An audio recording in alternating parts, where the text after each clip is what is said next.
Les amis, normalement, ça y est, c'est la fin. Normalement, dans les prochains jours, prochaines heures peut-être, Ronald Koeman ne sera plus entraîneur du Barça. Normalement, selon mes pronostics avisés, j'avais dit soit au lendemain de la défaite face à Benfica, soit au lendemain du match face à l'Atlético Madrid qui aura lieu donc demain après-midi. Et on apprend même par la presse, la presse, tout le monde est unanime, Mundo Deportivo, Sport, tout le monde est d'accord pour dire que c'est terminé, c'est la fin.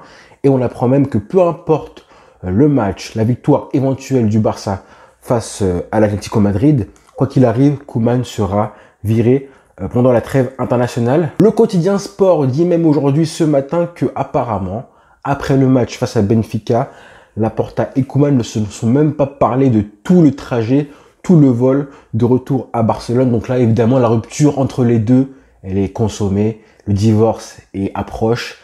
Heureusement, parce que voilà, le dernier cadeau de Bartomeu est sur le point de partir. Et il faut que ça se fasse très très vite. Très très vite, parce que là, on n'en peut plus. Il faut prendre des vraies décisions, monsieur Laporta, il faut prendre des vraies décisions. Il faut arrêter de faire des communiqués, oui, pour apaiser un petit peu les tensions des supporters, faire des je ne sais combien de vidéos par jour à chaque défaite, et tranquillo, oui, tranquillo, rester tranquille et tout. Là, non.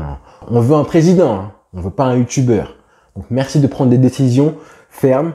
Et évidemment, du coup, le nom des remplaçants de Koeman commence à fleurir un petit peu, à émerger. La presse parle de Andrea Pirlo, Xavi, évidemment, Antonio Conte, Roberto Martinez, voire Thomas Tuchel. Moi, évidemment, je vais vous dire un petit peu ce que je pense de tout cela. Mais avant de commencer, je persiste à dire et à croire que c'est la dernière chance du Barça de redevenir un cadre européen à court, voire moyen terme.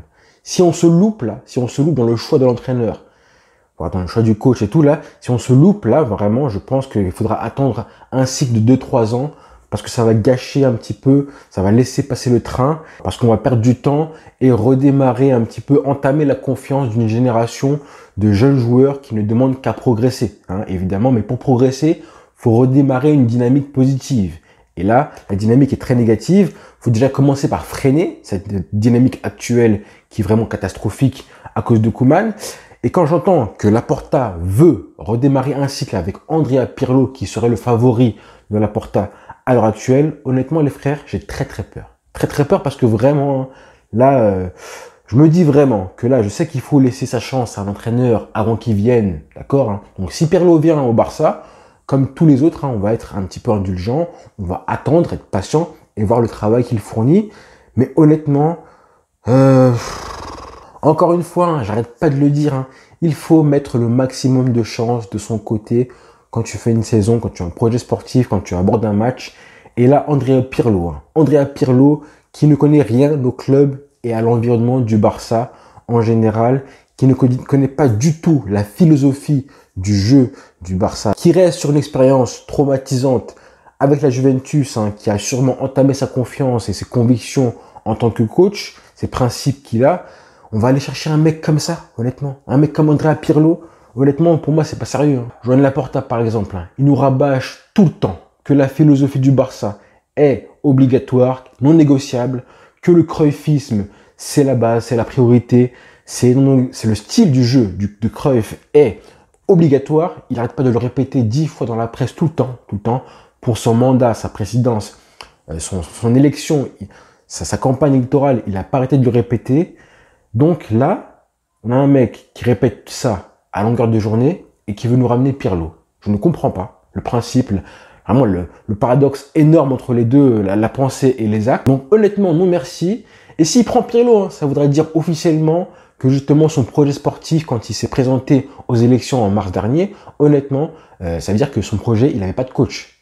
Officiellement, ça montrera que Laporta n'avait pas de coach au moment où il s'est présenté. Donc le projet sportif qu'il a fait quand il s'est fait élire était très bancal. Il n'avait pas de projet à long terme, puisque Pirlo était encore en poste à la Juventus au moment des élections. Donc nous, on va pas se mentir, on veut tous évidemment Xavi Hernandez. C'est vraiment l'option favorite des supporters et même une partie de la direction. Apparemment, Laporta serait le seul à ne pas le vouloir. Pourquoi? Apparemment pour plusieurs raisons. Le fait que Xavi, c'est vrai, manque d'expérience au haut niveau européen. D'accord. Il y a aussi le fait que Xavi était dans le programme électoral de Victor Font, son adversaire pour les élections. Aussi. Et il y a aussi le fait que Laporta ne veuille pas cramer Xavi aux yeux des supporters. Clairement, parce que le faire venir Xavi dans ce Barça-là, ce serait peut-être une grosse bêtise dans un Barça catastrophique et tout. Franchement, pour l'expérience, hein, pour l'argument de l'expérience, honnêtement, j'ai du mal à comprendre que Laporta veut ramener Pirlo, qui franchement n'a pas beaucoup d'expérience au niveau. Donc pourquoi tu veux pas ramener Xavi? Après, pour le fait que tu veux pas cramer Xavi, ne pas l'exposer trop tôt, ça honnêtement, je peux comprendre. Je peux vraiment comprendre ça, parce que voilà, quand Xavi viendra au club, au Barça, il faut absolument que ça fonctionne. Il aura une pression colossale quand il viendra au Barça, donc il faut absolument que ça fonctionne, parce que si ça marche pas, bon courage pour trouver un entraîneur qui correspond plus aux critères d'un projet sportif du Barça de Cruyff que Xavi sur du long terme. Sur du long terme, Xavi, on sait que s'il vient au Barça, il est amené à rester très longtemps. D'accord? Le but, c'est qu'il reste 3, 4 ans, 5 ans minimum. Évidemment, c'est vraiment le souhait, le fantasme de Xavi, il est comme ça. Mais bon, là, on est dans une situation qui est catastrophique, hein, faut le dire. Donc, c'est maintenant qu'il faut sauver le Barça. C'est maintenant que Xavi peut arriver en tant que pompier du Barça.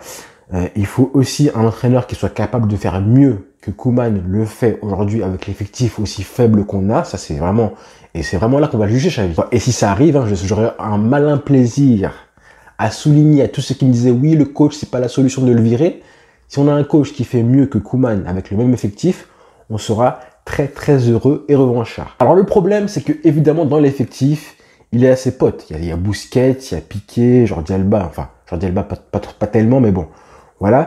Et beaucoup pensent qu'il n'aura pas le courage de virer ou de mettre sur le banc des mecs comme Piqué et Busquets, qu'il n'aura pas le courage de leur dire qu'ils sont carbonisés et qu'il faut laisser la place aux jeunes. Pour Piqué, je pense qu'il n'y aura pas de problème à lui dire. Honnêtement, je pense qu'il est assez grand et qu'ils ont des rapports assez honnêtes pour lui dire à Piqué que voilà, c'est terminé. Pour Busquets, ça par contre, je suis plus réticent. Je pense que Xavi a encore envie de voir un petit peu Busquets jouer encore des années. Par contre, pour Jordi Alba et Sergi Roberto, je pense qu'il n'y a aucun souci, que Xavi n'aura aucune hésitation à les mettre sur le banc, voire à les vendre ou à faire en sorte que Sergi Roberto ne prolonge pas son contrat en 2022. Mais bon, hein, quoi qu'il arrive, hein, si Laporta ne veut pas faire venir Xavi, attention. Hein, vraiment, je pense que les supporters, les médias vont se mettre à dos Laporta parce que il va prendre très cher, hein, très très cher. Donc voilà, je pourrais vous parler des autres. Hein. Roberto Martinez, coach de la Belgique. Honnêtement, j'en veux pas moi, j'en veux pas trop parce que voilà, est-ce qu'on lui donnera le pouvoir nécessaire pour faire ce qu'il veut? Là, il est dans un projet très bon avec la Belgique et tout. Honnêtement, je préfère qu'il reste en Belgique, honnêtement. Et moi, je le vois vraiment comme un Koeman bis, un Koeman 2.0. C'est vraiment la suite de Koeman, honnêtement. Est-ce que Laporta va lui donner les clés, le pouvoir nécessaire? Moi, je pense qu'il aura zéro pouvoir. Hein. Je pense que Laporta ne va pas donner un pouvoir aussi grand qu'un coach demande dans un club en crise comme ça à Roberto Martinez. Donc je vois Martinez n'avoir zéro pouvoir pour virer les ancêtres du club comme Piqué, Roberto, tout ça. Moi je pense qu'ils seront intouchables pour un mec comme Martinez. Donc il y a aussi l'option Marcelo Gallardo, le coach de River Plate, que moi j'aime beaucoup parce que voilà, j'aime Gallardo parce que quand il était joueur, j'étais fan de lui. En plus, il a du caractère, ça on le sait apparemment, il a du caractère. Alors j'ai jamais vu jouer vraiment River Plate, moi, à part le match, je crois c'était le match de la Copa Libertadores en 2018 face à Boca Juniors au Bernabéu. C'est le seul match que j'avais vu jouer à l'époque. Donc si Xavi ne vient pas au Barça, c'est la seule option que je valide un petit peu, Marcelo Gallardo, un peu plus parce que voilà, je suis influencé parce que j'aime la personne et le joueur, et j'ai aimé le joueur, et l'entraîneur aussi. Mais voilà, c'est la seule option que je valide un petit peu. Mais si Gallardo vient au Barça, hein, vous pouvez oublier le cruyffisme, le tiki-taka, jeu de position, tout ça, parce qu'il n'a rien à voir de tout ça. Il n'a vraiment rien à voir. Et puis Antonio Conte, ce sera, je pense, le seul qui osera mettre les épaves comme Piqué et Busquets sur le banc, indépendamment du pouvoir qu'on lui accorde. Mais attention, parce qu'il pourrait se mettre le vestiaire à dos, ça c'est grave. Mais bon, ça reste un excellent tacticien, faut le dire, hein, c'est un des meilleurs au monde, je pense. Mais voilà, il peut aussi mettre le vestiaire en feu, ça c'est le problème, je le répète.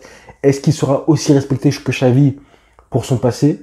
je pense que lui va imposer le respect. Il va devoir l'imposer plutôt que de le recevoir naturellement. Donc la solution, les frères, c'est de virer Koeman et trouver le bon coach. Parce que sinon, il y aura encore des abrutis qui vont nous dire, oui, mais là, on a changé de coach pour la 10e fois consécutive. Les cadres les brebis galeuses, les vaches sacrées, les cadres du club sont encore là. Les Roberto, les Piqué, les Busquets et tout. Donc, c'est la preuve qu'il fallait pas virer Koeman et que virer le coach, c'était pas la bonne solution, etc. Mais bon, si tu mets le bon coach, si tu mets le bon coach, forcément, ce coach-là va réussir à faire comprendre à ces joueurs-là qu'ils sont dépassés, ils sont périmés. D'accord? Tu crois vraiment que là, si Guardiola vient au Barça, il va être pareil, apathique, hésitant à virer les mecs comme Piqué, tout ça? Vous croyez vraiment que le bon coach, Guardiola, pardon, ou un autre coach de la pointe de Guardiola, c'est pas le seul coach à avoir ce pouvoir-là. C'est pas le seul coach à avoir ce caractère-là, d'accord? Donc, on peut y croire, on peut trouver le bon coach qui va non seulement apporter la philosophie du Barça qu'on recherche tous, mais aussi avoir la légitimité de faire comprendre que maintenant, il faut un changement sur le long terme, et virer les anciens joueurs. Donc, il faut un coach qui ait l'intelligence ou le statut ou soit le caractère pour faire le ménage dans l'effectif ou les trois, évidemment. L'idéal, c'est les trois. Donc, on pourrait aussi prendre un coach intérimaire, comme en 2003. Je vous rappelle, en 2003, juste avant que Laporta arrive au Barça, on avait un coach qui restait 6 mois parce qu'il fallait virer Van Gaal. On a ramené un coach qui s'appelle Monsieur Radomir Antic, paix à son âme, parce qu'il est décédé il y a 1 an, je crois. Et ça s'était assez bien passé, relativement bien, je pense. On a réussi à se qualifier à l'époque pour la Coupe de l'UEFA, alors qu'on était, je crois, 12e du classement. Bref, c'était une catastrophe. Mais voilà, ce serait une solution. Même si on prend Schröder ou Larsson du banc qui sont encore là, on pourrait donner les clés de l'équipe à Schröder, là, l'adjoint de Koeman qui a une tête énorme, encore plus énorme que la mienne. Et je pense que ce serait quand même une bonne chose. La priorité, c'est vraiment casser la dynamique négative et virer Koeman, vraiment. Et comme ça, on peut attendre jusqu'à juin, voir comment ça se libère, s'il y a des coachs qui changent de club, qui arrêtent, comme Guardiola, peut-être qu'il va arrêter avec City l'été prochain, peu importe. Je pense que vraiment le rêve de Laporta, c'est vraiment de ramener Guardiola. Et on peut aussi voir comment ça se passera pour Xavi d'ici là. Donc ramener un intérimaire, le temps de voir comment ça évolue, que le club rebondisse un petit peu. Voilà, que Xavi peut-être vienne dans un environnement plus fiable et plus stable. Ce serait plus facile pour lui de venir comme ça, dans un environnement plus stable que le marasme qu'il y a aujourd'hui à cause de Koeman. Mais là, évidemment, le truc, c'est qu'il faut réussir à se relever dès maintenant pour se qualifier pour les 8e de finale en Ligue des Champions et assurer notre place en Ligue des Champions l'année prochaine en Liga. Donc vraiment, il y a urgence dès maintenant, il faut faire quelque chose. Donc voilà les frères, dites-moi en commentaire ce que vous pensez de la vidéo et ce que vous pensez des coachs qui ont été cités, Martinez, Xavi, Conte, Tuchel et tout ça. Demain, évidemment, choc contre l'Atlético Madrid, en plus chez eux, pour ce qui pourrait être le dernier match de Koeman à la tête du Barça, en espérant qu'il parte sur une victoire, quand même, ce serait bien pour lui, pour sa satisfaction personnelle.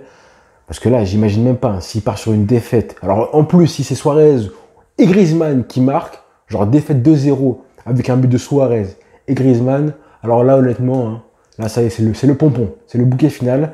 Ce serait vraiment la honte du siècle jusqu'à la fin. Ce serait limite drôle que c'était eux qui marquaient les buts qui enterrent Koeman. Sacrée revanche. Donc voilà les frères. Bonne journée à tous, on s'abonne. Ciao.